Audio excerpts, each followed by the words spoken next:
Shannon Culver is the Manager of Technology at eBOUND Canada, a non-profit organization that enables Canadian independent publishers to participate in the digital economy.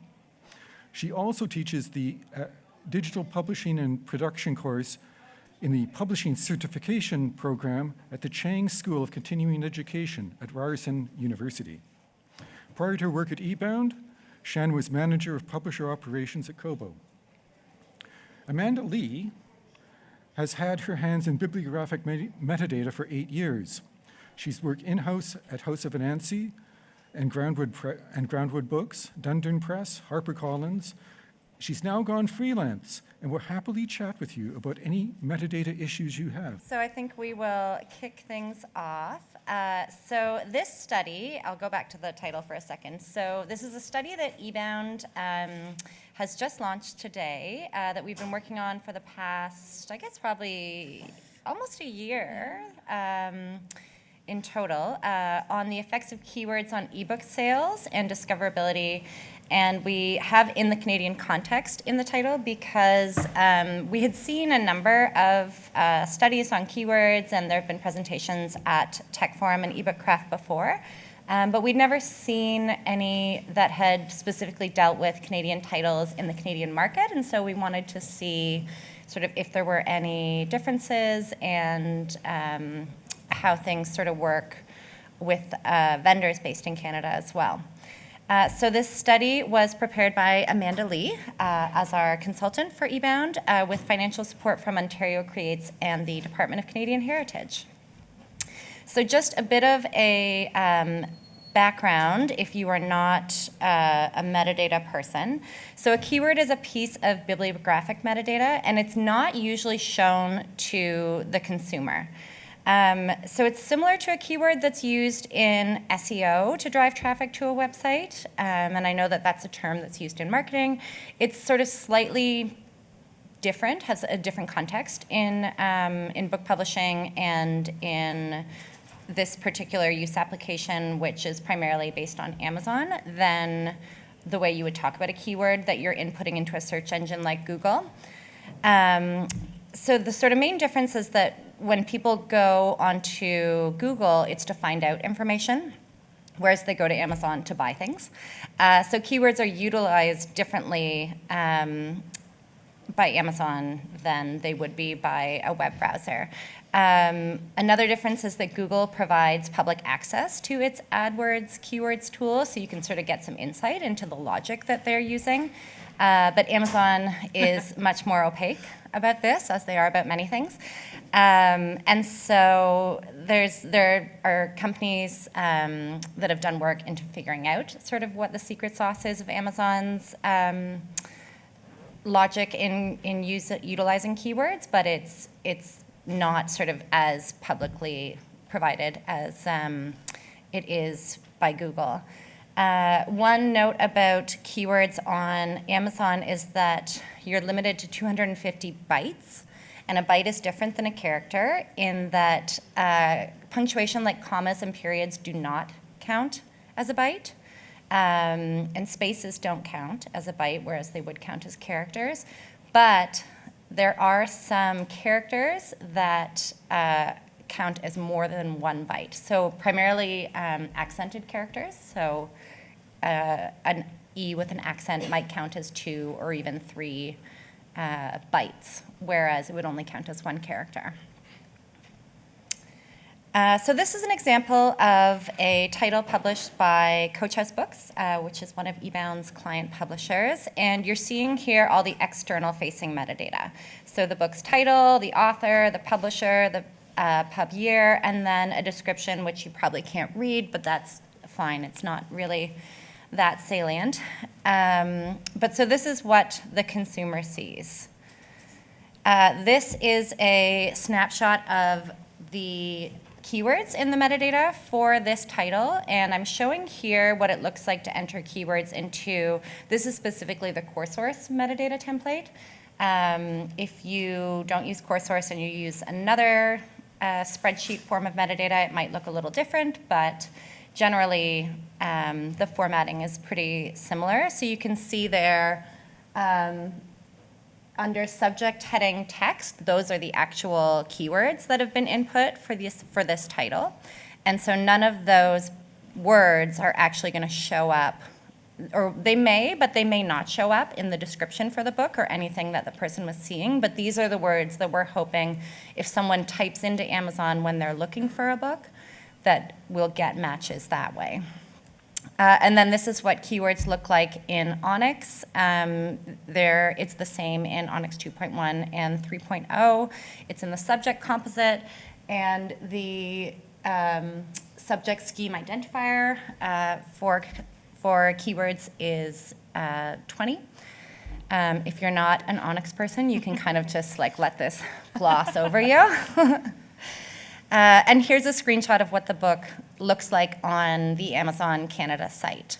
So we're focusing on Amazon because Amazon is currently the only major retail vendor that actively uses keywords. And so we only gathered data for this study from Amazon because they're the only ones that would have any useful data for us. So the sort of reason that we decided to embark on this project was, as I mentioned, to focus on the Canadian market. And we hired Amanda as the consultant for the project because of the breadth of her knowledge of metadata practices. I had worked with Amanda in her capacity at Anansi, and we knew that she was a good lady to go to if you are interested in diving deep into metadata. And then we also enlisted the services of Firebrand Technologies, which is a company that provides market intelligence and technology services for the publishing industry. And Joshua Talent from Firebrand is in the room today. He is another super metadata expert if you have any metadata questions. And Firebrand is working in conjunction with another company called Cadaxis on this particular suite of tools. And Cadaxis uses data science to improve book discovery. And the sort of specific tools that we used are Cadaxis's audience analysis and keyword creation services, and Firebrand is the exclusive reseller. So we worked with Joshua a lot on this project as well. So as Shannon was saying, the keywords may or may not actually be used in the book, and they might not actually be used in the public-facing description. The Cadaxis and the Firebrand system, and I haven't worked with it super extensively, so if I get something wrong, Joshua, I'm sorry. That system is testing potential keywords against a variety of factors that they know about how Amazon uses keywords. We provided Firebrand and Cadaxis with a list of 8,000 books that are published by eBOUND's client publishers. Firebrand and Cadaxis ran those titles through their predictive analysis model. And that model assigns each book a score based on a number of reviews that the book has on Amazon and Goodreads, its sales, its star ranking on Amazon, and maybe some other things that I don't know about. That score will then indicate how well Firebrand's AI-driven keyword creation is likely to work. Once Firebrand gave us that list back, those 8,000 books, they had given them all scores, and we selected 600 titles out of those 8,000. To do that, we wanted to choose books that were around the median score because that's the median book that we are using. That's what we're working with. We wanted to see, will the median publisher gain a benefit from this? So we chose those 600 books from around that score. And then we chose a set of BISAC categories so that we'd be able to look at it by category. We ended up narrowing it down to 3 sort of major categories, which is to say fiction, nonfiction, and youth, and BISACs within those categories, but we won't get too deep into exactly which ones. We also specifically chose books that did not already have keywords assigned. We wanted to see if the assignation of keywords was going to help. Once we had those 600 titles, we broke them into 3 groups. A control group, so that's a group with no keywords assigned, obviously. A human group, which is to say human people assigned keywords to these books, and the machine group, which is Firebrand and Cadaxis's audience analysis system went through and assigned a bunch of keywords to those books. The human group was specifically trained to assign these keywords. And, where do we go here? Oh, yes, unfortunately, after we had started assigning those keywords, we learned that the median score of our books was a little too low for Kadaxis's audience analysis system to work with. It needed a higher score, it needed a larger amount of data, so that review and those reader-generated things to work with.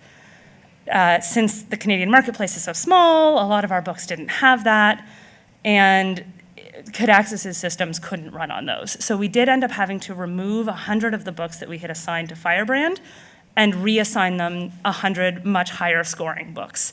So we're gonna start getting into some graphs soon, and you're gonna see that when we, we're gonna start getting into some graphs soon, and you're going to see that when we combine the groups into, so there'll be a control group and a keyword group with both machine and human, those sales are gonna be way higher, just for that reason. So you are gonna see that reflected, but it doesn't necessarily mean that the keywords did better, just that they started with the higher selling books, unfortunately. So, just about graph time, but I will tell you about the creation of the keywords. Really in brief, I'm not gonna go through, this is the best way to create keywords, because we just don't know that. What we do know is that for our human contractors, we used the best practices available from BookNet and BISG. Highly recommend them. They're very, very useful. Go grab them if you're thinking about doing this.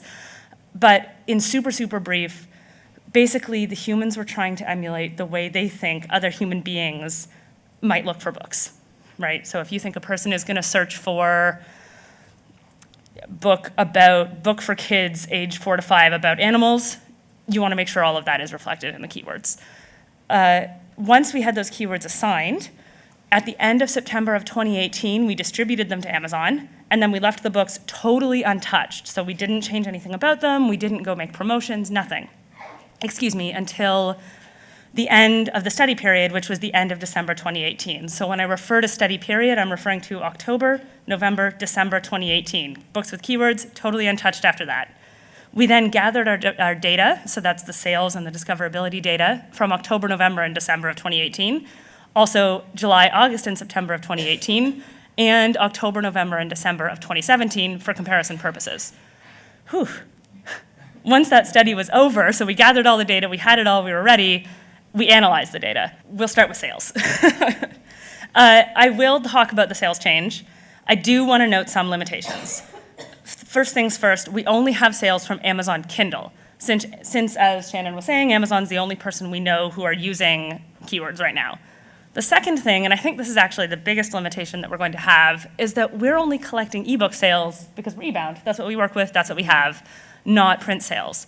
This is truly what I think is going to be our big problem, because let's say I'm going to search for this book and I'm going to use the keyword Canada Women Engineers because I want to find a book about a Canadian woman engineer, and I find this great looking book and it's on Amazon and I click through to the page, but I actually wanted a paperback.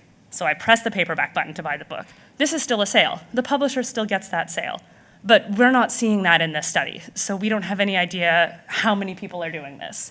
I think it could be significant, but that's a study for another day. With these limitations in mind, here is the effect of sales of our keywords. This line chart represents the change in Canadian sales during our study period, month over month. The purple line there is our keywords, the orange is the control group, and the dotted line is the start of the study period. So that's when we sent those keywords in. This is just not a very useful graph. It doesn't tell us much. It tells us that some things happened, some books were sold or they weren't. The keywords, what we really wanted to see was a great big line with the keywords going off into space, and that's just not what we're seeing. We did it also for US sales. Same thing, just who knows what's going on there. It's just not very indicative. And then we went ahead and used total sales. So those last two charts were average percentage sales change. This is total sales in US and Canada. The bars on your left are total sales of the control books in 2017 versus 2018, just those 3 study period months. And the ones on the right are the keyworded books. You'll remember I mentioned the keyworded sales thing, that's why these are so high. But the decreased percentage, which you see in those gray box, pretty similar. Our control books saw a 33% decrease in sales, and the keyworded books saw a 51% decrease in sales. We don't like this. This is not good. We checked broken out by category, and saw this decrease ranging from 15 to 51%, regardless of whether they were keyworded or not.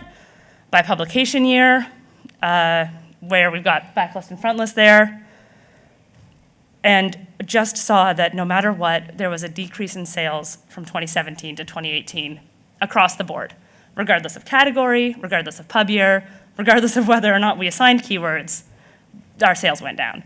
Now, this does tie in with what we are seeing with ebook sales across the industry right now generally. But it was still surprising to see that the keywords didn't seem to help at all. Given that much of the previous research has said otherwise, it said that the keywords, you'll see a bump, it'll go up, everything will be fine. We didn't see that. There are a couple of reasons I can think of for that. There may have been changes to Amazon's search engine, changes in the way they're looking at search, and as Shannon was saying, Amazon just won't tell you that. Those limitations we discussed at the beginning of the section. And then it's also possible that because of those previous studies saying, hey guys, keywords are great, a lot more of us are doing it now. And if a lot more of us are doing it, there's more competition for each search, so that could have something to do with it. Discoverability. First, I will give you some definitions. We used glance views to measure the discoverability of an ebook. It's possible you all know what glance views are, but just in case I will tell you. I will be referring to them a lot on the coming slides. This is a metric that Amazon collects that shows the number of times a product detail page is viewed. It's shown to us as a percentage change over the previous period, and we do get to define that period. And like the sales piece, we are only seeing the ebook format. In this case, in the case of discoverability, though, I think that's a good thing because it slightly limits the chance that it's for an unrelated reason. So here is the overall effect of glance views on our keywords. This is a much nicer graph, right? We like this one a lot better. look at those numbers going just way up into the sky. Love it. This chart is showing an average percentage change in total glance views from October, November, December 2017 to October, November, December 2018. The control books in purple had a 48% increase. That's pretty good. But the keyworded titles had an average 240% increase in glance views. That's pretty significant. I feel that looks a lot better than those sales graph. And it was a pretty big relief to see, oh, this is happening. Something is happening here. Yeah. We saw the same thing when we used the 3 months directly before the keywords were applied. So if we looked at July, August, September 2018, and then October, November, December 2018, we saw a 5% increase in control books, but a 65% increase in glance views of keyworded books. So the keyworded books are still just being seen more often. Didn't matter how we looked at the data, people were clicking through to the keyworded books more often. This is that period directly before the study period looking at categories. You'll see that the youth categories did really well, whereas with control books, they actually saw a decrease. The keyworded books saw a significant increase. This is the change broken out into backlist and frontlist. Just so you know, we used the years between '89 and 2015 as backlist, and 2016 and 2017 as frontlist, since we had to use some data from 2017. The 2018 books are not involved in that category. You will see that the glance views for frontlist titles without keywords decreased by 19%. So your frontlist titles are being seen 19% more often. No, less often. 19% less often without keywords. But with keywords, the glance views for frontlist in titles increased by 105%. So it really does seem like our keywords are enhancing discoverability. Those numbers are going up. They're consistently higher than the control group. It looks good. It looks good. We like this. This is good. But as we mentioned earlier, there were actually 3 groups of books in this study. We had the control books, the human-created keywords, and those machine-created keywords. Up until this point, we have been lumping the machine and the human together into this keyword category to give you all a better overview. And for the sales piece, it didn't seem to matter who created the keywords. It was the same across the board. But for the discovery piece, it did matter. So from here on out, I'm going to break up keywords into machine and human and just drop control off the list altogether. So this is that first discoverability graph again, with the average percentage change in total glance views between 2017 and 2018. But this time, the purple are the machine-created keywords, and the orange are our human-created keywords. The machine-created keywords saw a 101% increase, which is still great, right? That's a 100% increase. But those human-created keywords saw a 381% increase in glance views. The human-created keywords also performed better when looking at the data 3 months prior to the keywords being distributed. And they outperformed the machine-created keywords in both backlist and frontlist. We saw the same when looking at our 3 categories, so that's youth, nonfiction, and fiction again, where in this case the nonfiction spikes like crazy. Interesting. We do actually have a few more graphs to look at. This is going to sound like a conclusion, it's not. But I just wanted to sum this up really quickly before we move into the next part. It looks like no matter what we do to the data, books with keywords are easier for readers to find than books without keywords. And this makes sense when you think about it, but it's nice to prove it. In specific, frontlist ebooks benefit the most from the addition of keywords. And if you're using humans to assign those keywords, frontlist nonfiction ebooks do really, really, really well. It is interesting that the human-created keywords perform so much better with the nonfiction categories, whereas when the combined group, it was the youth categories that performed better. I have some theories about that, but we can talk about those later. They're just theories.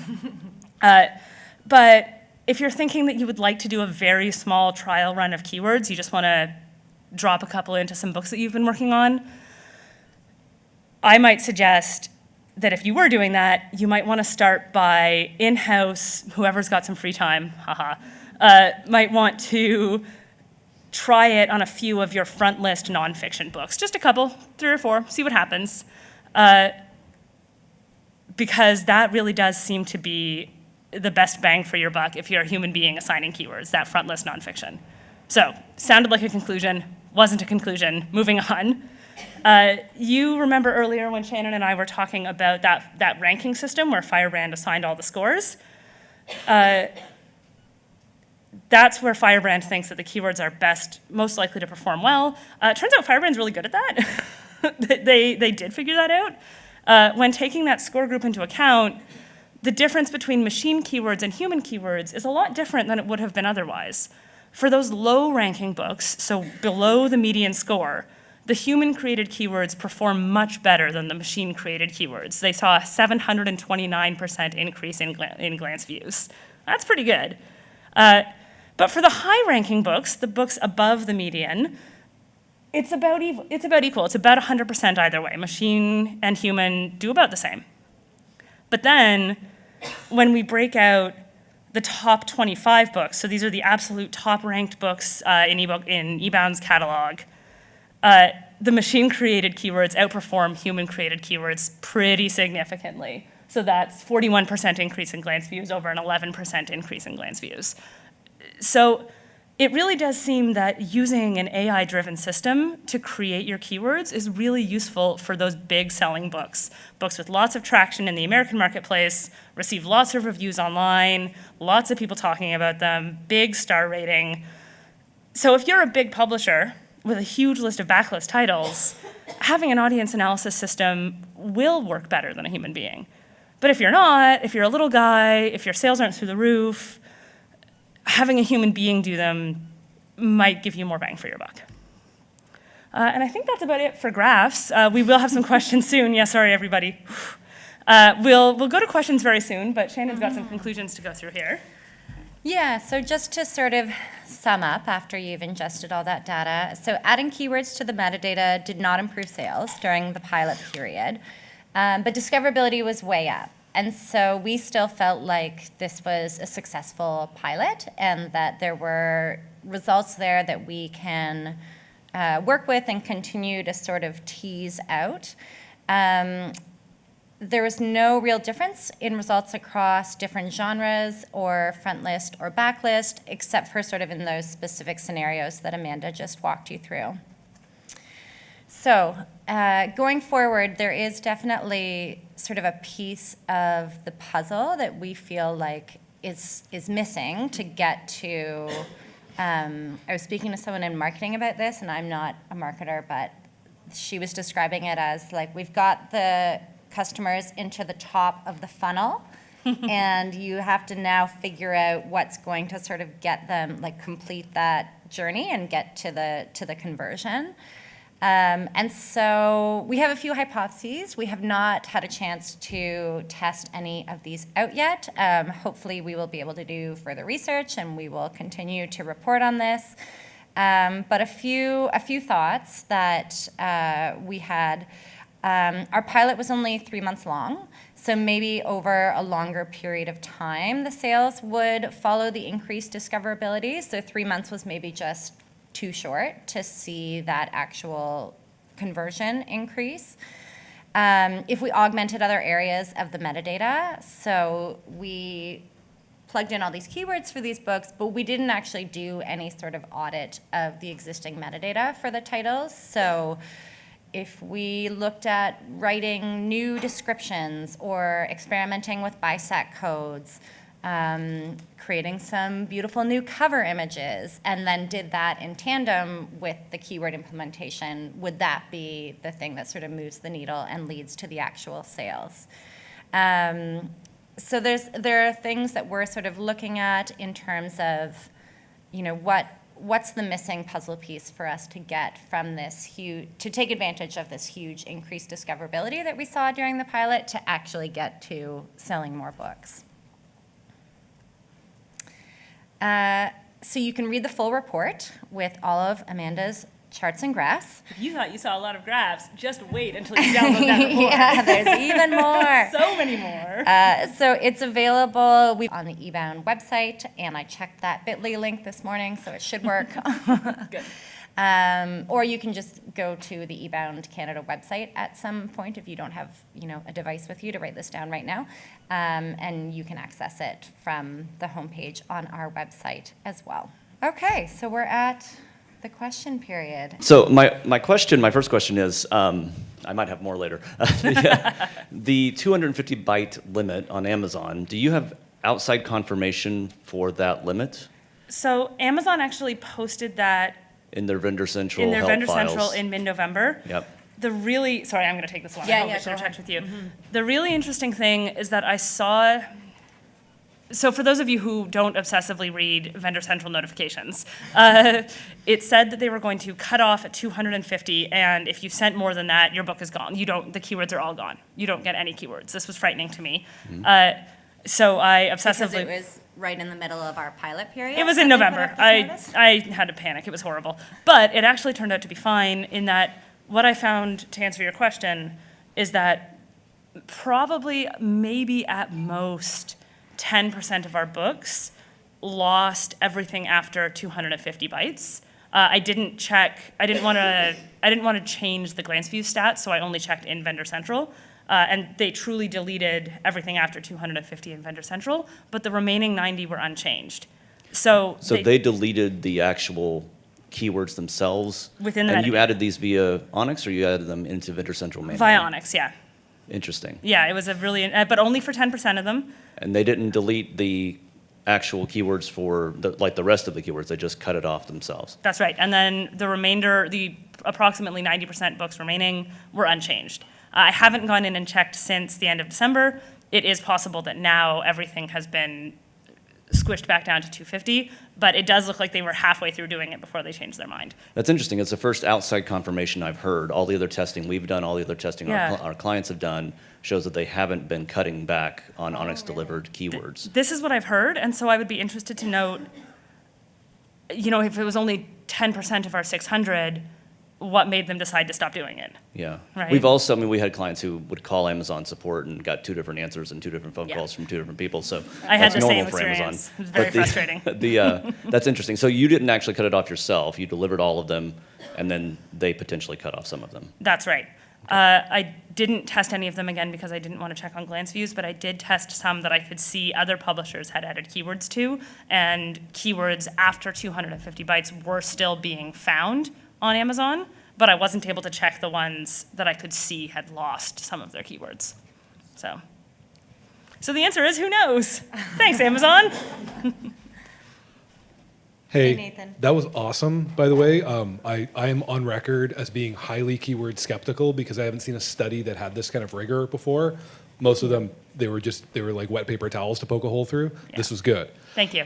The question I always come to as a retailer is I'm always curious about bad actors. Keywords are great. You'd be shocked how many books include the keyword bestseller, or 50 Shades of Grey, Harry Potter, Hunger Games. critical keywords for selling every book. Did you perceive, or do you know, even outside of the study, whether there are any mechanisms that thwart that kind of behavior?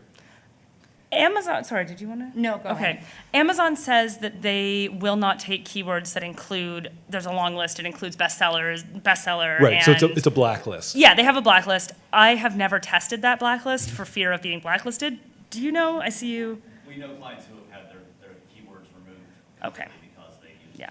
the wrong. I have heard that this will Right. happen. So it's like a Yeah. landmine thing. Like you could be completely relevant, and then you said bestseller, and now you're blank. Yeah.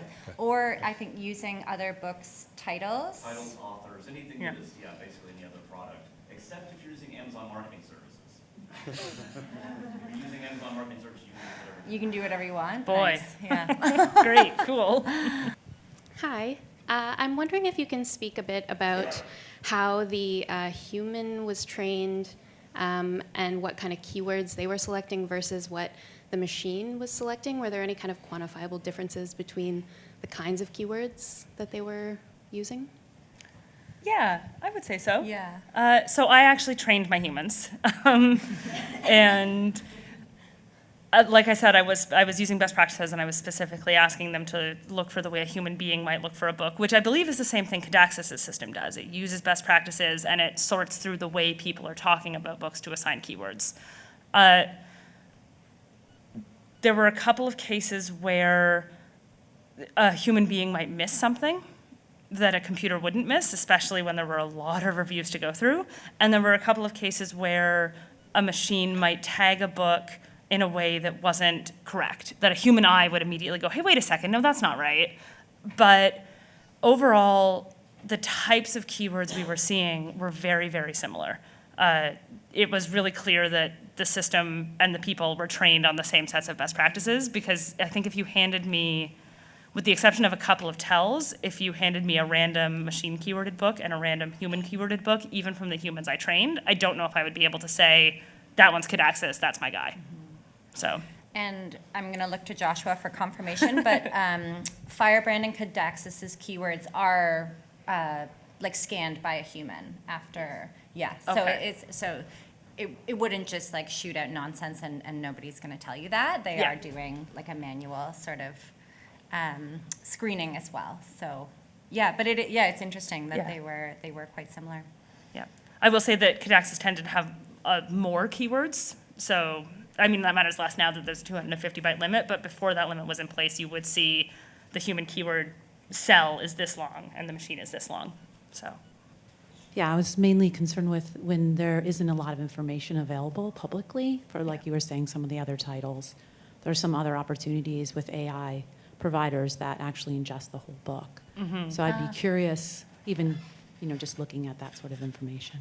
But for those of you who couldn't hear, and for the system that is recording us, Joshua said that the system that they used for this study did not ingest the book. It only looked at the other things that they look at. And I tend to agree with Joshua on this one. I'm not convinced that ingesting the book would be terribly useful because, like he said, people aren't searching for books by the words that are in the book for the most part. They're searching for things like books about animals for grade 4. Unless you've slipped that into your text somewhere, you might not see that. I'm just a little curious / skeptical perhaps about glance views. Where does that data come from? How do we know it's reliable if Amazon's not disclosing page landings? Is there a kind of margin for error on that data? Not to be too critical. I'm just curious to know the limits on the reliability there. So that data comes directly out of Amazon's ARA Basic. That's their retail analytics website. So it is possible that Amazon is inflating that information. I can see a dystopian world in which they do that, but why they would inflate it only for our keyworded books and not for our non-keyworded books, I'm not sure. I would have liked to see glance view numbers. As you mentioned, and as I said earlier, we don't get exact numbers, we just get a percentage increase. So for all we know, last month, 1 person clicked, and this month, 2 person clicked. That's represented as 100%, even if, as opposed to somebody with 1,000 people last month and 2,000 people this month. So yes, that data is not perfect, and it does come directly from Amazon, so depending on your feelings about Amazon, weigh that as you will. Hi. I just wanted to double check. I think I missed something in the beginning about how the books were ranked. I just wonder if you could go over that one more time I'll let quickly. you go over that one, I think, because Oh, you were sure. part of that. Yeah, or I mean, it's Joshua's tool, so maybe he can explain it better than I can, probably. Thanks, Joshua. So the predictive analysis system uses part of the AI tools to rank a book based on currently available audience analysis. So it doesn't do the full suite of AI. It's actually looking at some baseline data to try to figure out whether the title will be able to go through the process without having too much human intervention. So it gives a score based on that, those different AI pieces that it runs, and then that score is used to rank the titles. Yeah, and it was really interesting to see the results that came back. I think for the most part, it was sort of, of the titles we were familiar with, it was what we expected, but there were some surprises there of things that, books that, I guess more so in the case of a title that hasn't won a lot of awards, isn't really well known, but maybe does have a strong, it's got a lot of Goodreads reviews, or there were things there that are not immediately sort of apparent from looking at, this author's done this many interviews, or this book was on this short list. There were some that got pulled out that I don't know if we would have picked without doing that analysis. Hi, mine's just a quick question about the blacklisted list for Amazon keywords. Is that just on their Vendor Central, or Yes. where did you find that? Okay. It's on their Vendor Central Help documentation, yeah. Hi, without getting too granular, can you give some context to the types of keywords that might have led to higher glance views, like genre or trope or audience? Are there any findings in that regard? I wish there were. Firstly, that wasn't really within the scope of the study. I think if we wanted to design a study like that, it would be very interesting, but we would have had to have done a better job in making sure that there were groups with different keywords. Because our keywords all looked very similar to each other across the board, it would be hard. And on top of that, because Amazon doesn't give us data about what search led them to the glance view, just that they got there, it's hard to say what was effective and what wasn't. I do think there's a really interesting study to be done where you assign one keyword at a time to a bunch of books at a time and see what happens, but I don't think we have enough books for that, let alone the time. I know, it does. It's one of those things, you could go down a rabbit hole and keep looking into this, especially because Amazon is so opaque about it that you really have to sort of do the guesswork of what is going to move the needle. Yeah. So unfortunately, the answer to your question is no. Sorry. So I feel like we dismissed the whole text analysis thing a little too quickly out of hand. Given that you've already got a set of books to which you've successfully assigned keywords that everyone believes are correct, would it not then make sense to ingest the entire text of all of those books along with their keywords as a training set, which then get you raw material for the as yet unkeyworded books, which then undergo the human review process. So you go from 0 to a computer's best guess based on how you've assigned keywords in the past.